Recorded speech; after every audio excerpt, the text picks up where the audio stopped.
दोस्तों, मेरे YouTube channel पर मैं आपका स्वागत करता हूँ। राष्ट्रपिता महात्मा गांधी जी की अमर कहानी, अध्याय 71, खंड 3। पिछले भाग में हमने जाना कि जोहानिसबर्ग की म्यूनिसिपैलिटी लोकेशन के सभी रहवासियों को शहर से दूर एक तंबू के अस्पताल में शिफ्ट करती है, लेकिन लोगों को घर में पैसा रखते थे लोग, उसका प्रश्न खड़ा हुआ। अतः बापू ने पैसा बैंक में जमा करवाया और इससे लोगों को बैंक में पैसा रखने की आदत लगी। उसके बाद म्यूनिसिपैलिटी ने लोकेशन में आग लगा दी और इस तरह प्लेग का अंत हुआ। अब आगे एक किताब का विलक्षण परिणाम।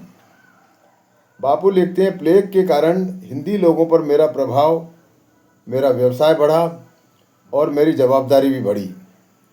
इसके अलावा कई यूरोपियन लोगों से मेरा संबंध और बढ़ा, जिससे मेरी नैतिक जवाबदारी भी बढ़ने लगी। मिस्टर वेस्ट और मिस्टर पोलाक से मेरी पहचान एक शाकाहारी होटल में हुई। एक दिन जब मैं होटल में बैठा हुआ था, तब दूर के एक टेबल पर बैठे हुए व्यक्ति ने मुझसे मिलने के लिए एक कागज़ पर अपना नाम लिखकर भेजा। मैंने उन्हें पास बुला लिया। वे बोले, मैं क्रिटिक समाचार पत्र का उप संपादक हूँ और प्लेग के बारे में मैंने आपके पत्र पढ़े और मेरी आपसे मिलने की इच्छा थी और वो आज पूरी हुई। मिस्टर पोलाक के खुश मिजाज व्यवहार ने मुझे आकर्षित किया और हम दोनों एक दूसरे के मित्र बन गए। जीवन के बारे में उनके और मेरे विचार काफ़ी मिलते थे। इधर इंडियन ओपिनियन का खर्च बढ़ता जा रहा था। मिस्टर वेस्ट के सूचित करने पर मैं आश्चर्यचकित हो गया। उन्होंने लिखा, आपने जैसा बताया उस प्रकार का नफ़ा इस काम में नहीं है, नुकसान ही दिख रहा है। खर्चे का हिसाब बराबर लिखा हुआ नहीं है और कर्ज भी बढ़ गया है। बहुत से परिवर्तन करने पड़ेंगे, लेकिन आप घबराएं नहीं, मैं छोड़कर जाने वाला नहीं और मेरे से जमेगा उतना प्रयत्न मैं करूंगा। मैंने मिस्टर वेस्ट को नफ़े के बारे में बताया था, इसलिए वे छोड़कर जा सकते थे। दोष मेरा ही था। मैंने बिना जांच किए मदनजीत भाई की बातों पर विश्वास कर लिया था। मुझे लगता है सामाजिक काम करने वालों में को ऐसा विश्वास करना ठीक नहीं है। जांच पड़ताल करने के बाद ही कुछ बोलना चाहिए। मेरी इस गलती को मैं अभी भी सुधार नहीं पाया हूँ। मिस्टर वेस्ट के इस प्रकार के पत्र आने के कारण मैं नाताल जाने के लिए निकला। मिस्टर पोलाक को अब जोहानिसबर्ग के कामों की अच्छी जानकारी हो गई थी।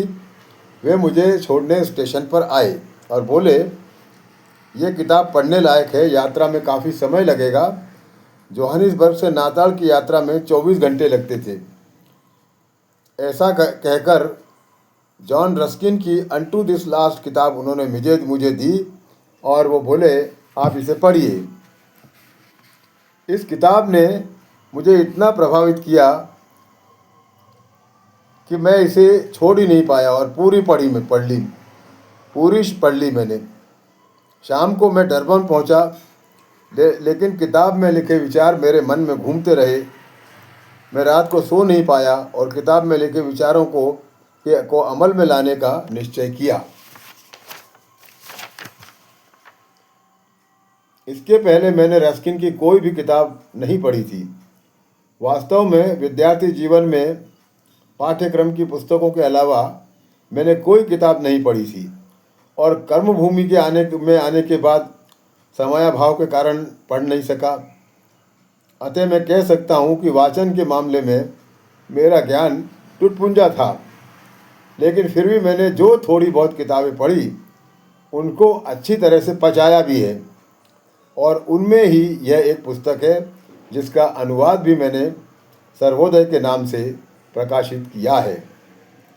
मेरा ऐसा मानना है कि जो बात मेरे मन में बसी हुई थी उसका ही स्पष्ट प्रतिबिंब मुझे इस किताब में पढ़ने को मिला। इसलिए इस किताब ने मेरे मन पर पूर्ण नियंत्रण किया और इसके विचारों पर अमल करने के लिए प्रेरित किया। सर्वोदय के सिद्धांत जो मैं समझ पाया वो ऐसे हैं। नंबर 1, सबके कल्याण में ही हमारा कल्याण है। नंबर 2, वकील अथवा नाई दोनों के काम की कीमत समान होनी चाहिए, क्योंकि दाल रोटी का अधिकार दोनों का ही समान है। नंबर 3, परिश्रम और किसान का जीवन ही सच्चा जीवन है। पहली बात मुझे पता थी, दूसरी की मुझे थोड़ी थोड़ी कल्पना थी, तीसरी का मैंने विचार नहीं किया था, पर पहली में दूसरी और तीसरी समाविष्ट है। ये मुझे सर्वोदय ने स्पष्ट रूप से दिखाया।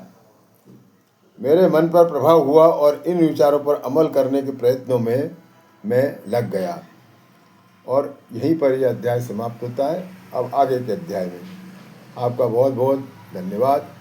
कृपया मेरे चैनल को सब्सक्राइब करें। Thank you very much.